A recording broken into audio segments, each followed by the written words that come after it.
of word and sound, so that she could conserve all her vocal energy on the stage. And Sheetal similarly comes on the stage and is completely transformed into that total artist जो पूरी तरह अपने गीत में डूब के उसके रस में डूब के आपके सामने वो गीत लाती है. She acts out her song, which is what is required, and I think she carries us all along. We elope with her song, as a matter of fact, I think, and that is the quality of comparison I would like to point out between Geeta ji and Sheetal. And I wish her all the best.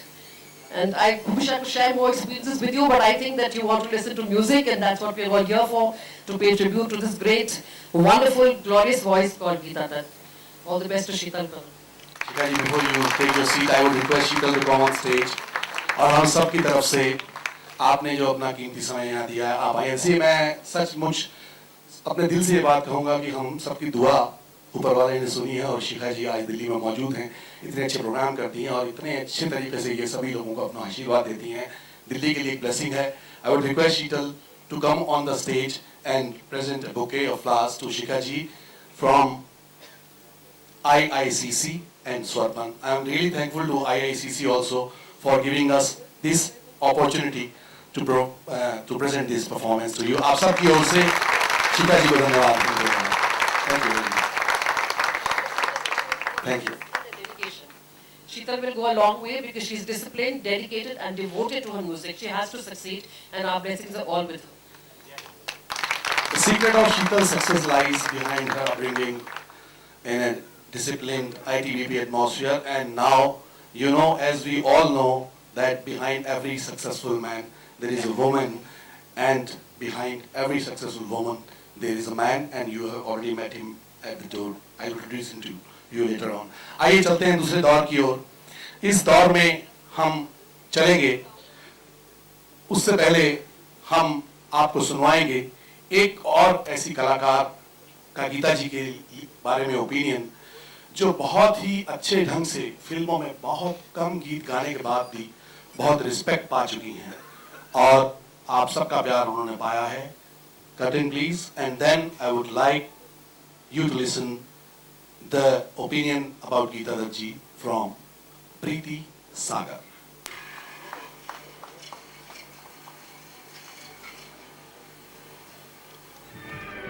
किसी भी कला क्षेत्र में आप देखेंगे तो artist किसी न किसी को अपना आइडल मानता है, और मैंने अपना आइडल या जिससे मैं प्रभावित हुई हूँ वो थी हमारी स्वर्गीय गायिका गीता दत्त जी. She was one of the finest singers we've had in the industry. It's just wonderful how versatile she was, how versatile she was, how versatile she was. How versatile she was. आइए इस दूसरे दौर की शुरुआत उस गीत से करते हैं जो गीता दत्त जी ने अपनी आखिरी फिल्म के लिए गाया था. जो दो गीत अब शीतल आपको पेश करेगी, उन दो गीतों के बीच में 20 साल का वक्फा है. पहला गीत 1971 की फिल्म, जब गीता जी लगभग गाना छोड़ चुकी थी और उनकी शामें संगीत में नहीं परंतु किसी की याद में, अकेलेपन में, उदासी में डूबकर गुजरा करती थी. सच्ची मोहब्बत का जो नतीजा गीता दत्त जी को मिला, क्या वो डिजर्व करती थी? क्या एक ऐसा महान कलाकार जिसको एक बहुत ही जीनियस डायरेक्टर के रूप में सारी फिल्म इंडस्ट्री सलाम करती है, सजदा करती है, क्या उसको ये नाइंसाफी गीता जी के साथ करनी चाहिए थी? आप सब सोचें. फिल्म अनुभव.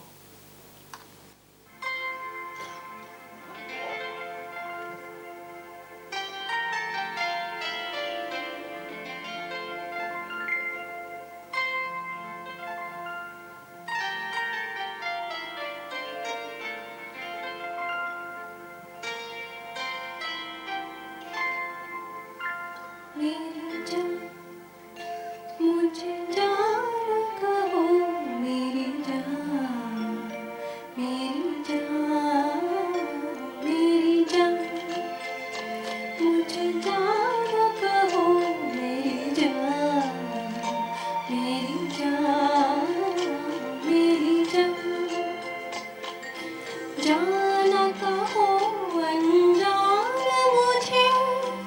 जान कहाँ रहती है सदा, जान कहो अनजान मुझे, जान कहाँ रहती है सदा, अनजाने क्या जाने, जान के जाए कौन भला, मेरी जान मुझे जान कहो, मेरी जान, मेरी जान, मेरी जान, मुझे जान कहो, मेरी जान, मेरी जान।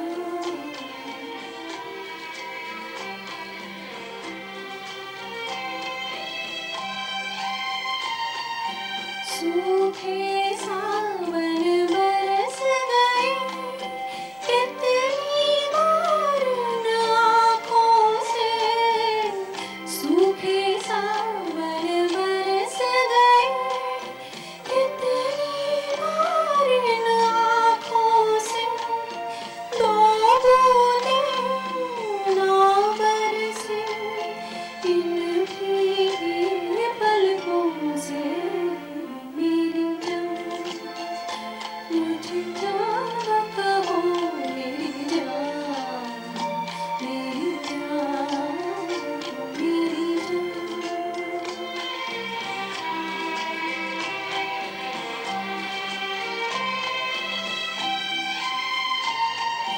होठ झुके जब होठों पर, सांसें भी हो सांसों में, होठ झुके जब होठों पर, सांसें भी हो सांसों में, दो जुड़ना होठों की, बात कहो आँखों से, मेरी जान मुझे जान कहो, मेरी जान, मेरी जान, मेरी जान, मुझे जान कहो, मेरी जान, मेरी जान, मेरी जान।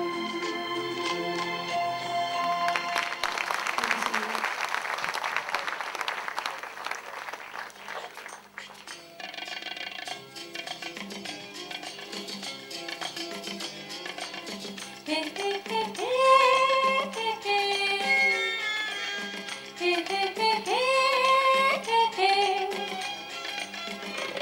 तदबीर से बिगड़ी हुई तकदीर बना ले, तकदीर बना ले, अपने पे भरोसा है तो ये दाव लगा ले, लगा ले दाव लगा ले, तदबीर से बिगड़ी हुई तकदीर बना ले, तकदीर बना ले, अपने पे भरोसा है तो ये दाव लगा ले, लगा ले दाव लगा ले।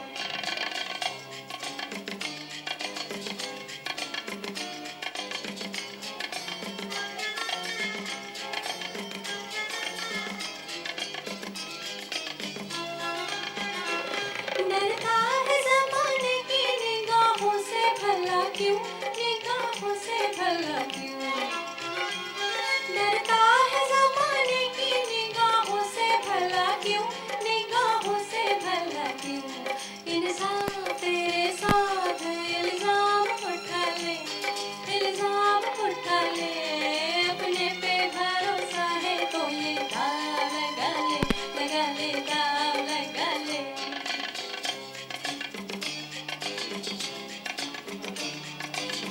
हे हे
अगला गीत जो शीतल आपके लिए गाएंगी वो भी इसी अंदाज का है, लेकिन उस गीत का महत्व मेरे लिए इसलिए ज्यादा है कि ये फिल्म CID 1956 में आई थी और मेरा जन्म भी 1956 में हुआ था। इस बात का जरा ताली हो जाए। थैंक यू वेरी मच दोस्तों। अगले गीत के लिए मैं शीतल से दरख्वास्त करूंगा और आपसे भी दरख्वास्त करूंगा कि इसी प्रकार इस महफिल को जमाएं नहीं।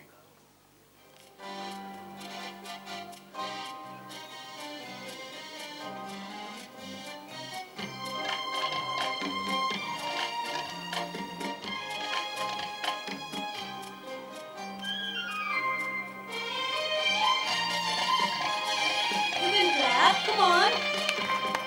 Yes, that's it.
जी हाँ, ये 50s ही वो टाइम था, 50-50 का time, the time of 50s।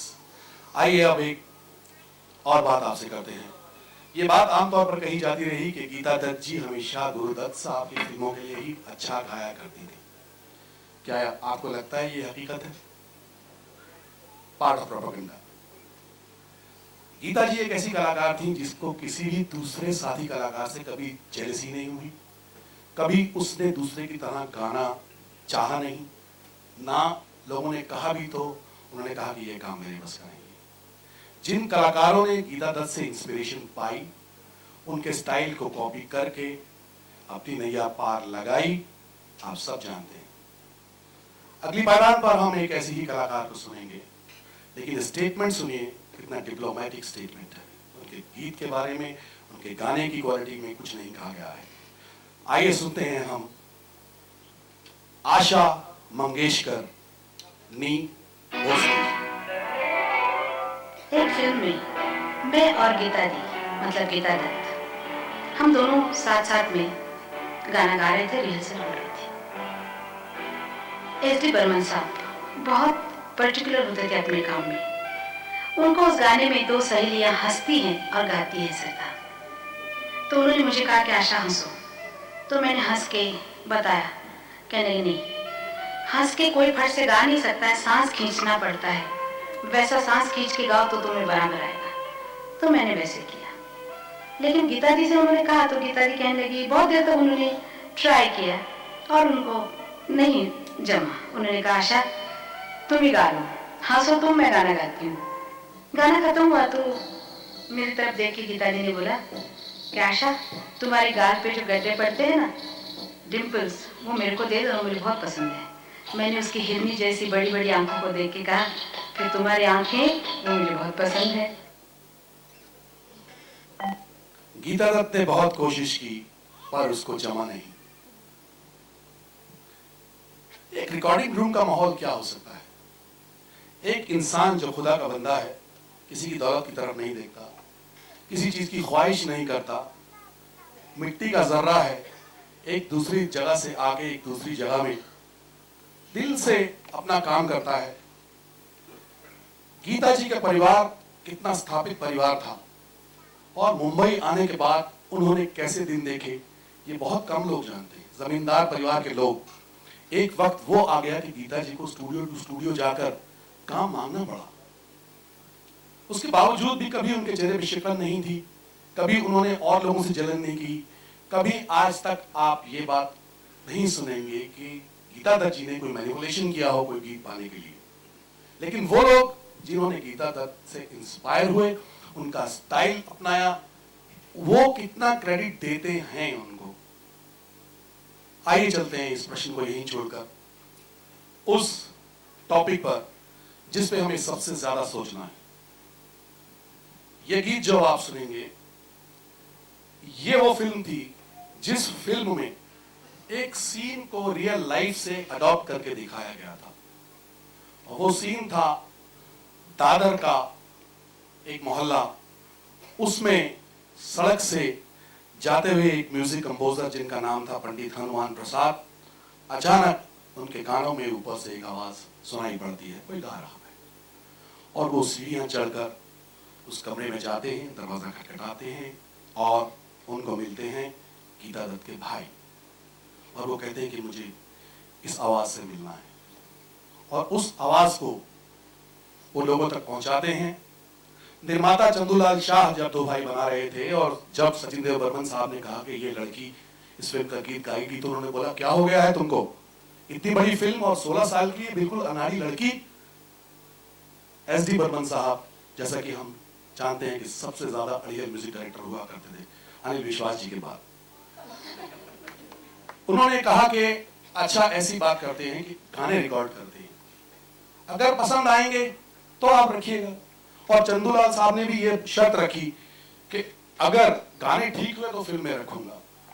Sachin Dev Burman जैसा इंसान 16 साल की उस भोली भाली लड़की के पास गया और उसको बोला, बेटा मेरी इज्जत अब तुम्हारे हाथ में है।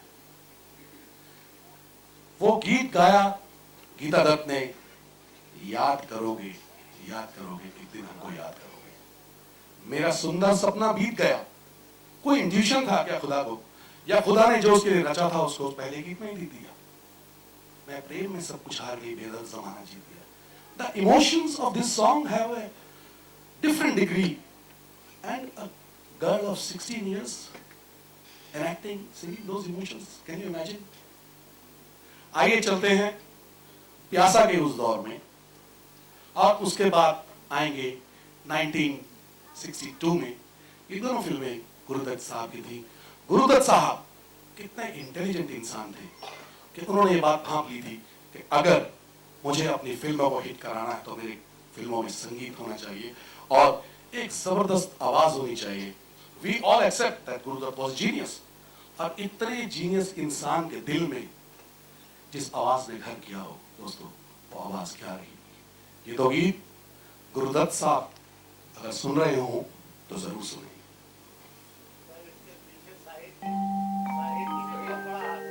भी आएंगे, उसमें भी आएंगे। आपके जज्बात की मैं कदर करता हूं। जाने क्या तूने कहा, जाने क्या मैंने सुनी, बात कुछ बंधी गई। जाने क्या तूने कही, जाने क्या मैंने सुनी, बात कुछ बंधी गई। जाने क्या तूने कही।